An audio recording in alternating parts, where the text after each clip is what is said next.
Hey, Griffin Skate here. So, kind of getting some clarity on slalom setups, downhill setups, um, hybrid setups, tight setups, um, lDP setups. There is no limit to what aftermarket trucks can work with each other.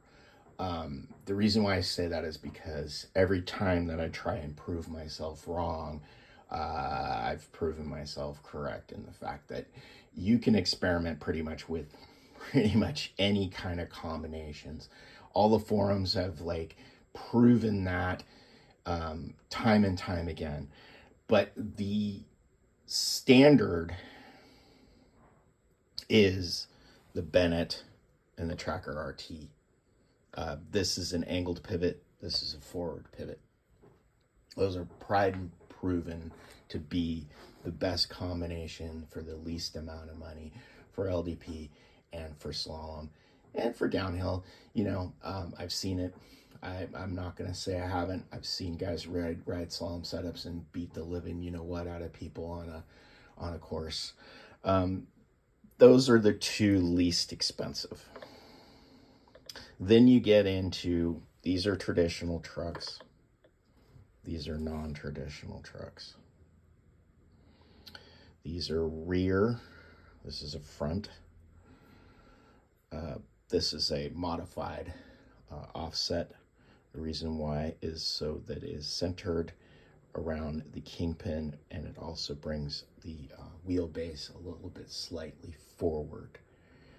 That gives it a lot more stability as a rear truck. They call them dead trucks. Dead trucks. So dead trucks. The reason why a dead truck is good and a turning front truck is good for the front is because your back foot is planted, your front foot is doing all the turning, and also the combinations of the bushings to the front bushings to the rear bushings will give you better perpetual motion.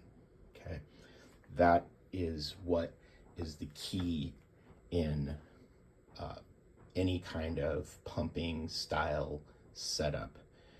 So a more forward pivot truck, a ball pivot truck, and a angled pivot in the rear. These are angle pivot. And you've got a Randall.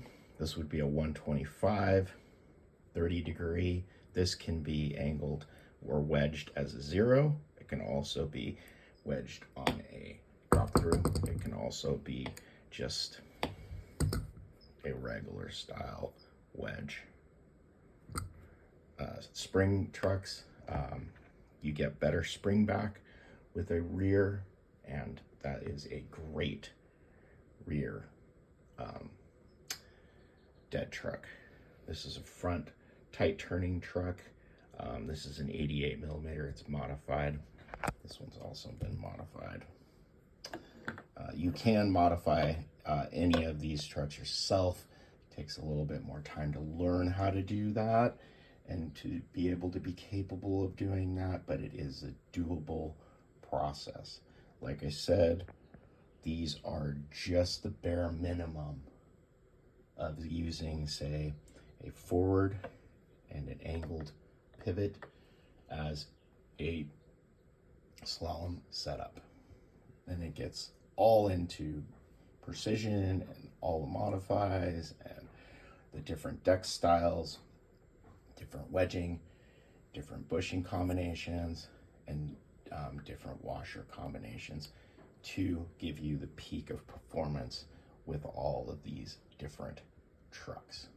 So, like I said, it's not as complicated as it seems. It's an individual style, personal preference, working off of your weight. Griffin Skate out.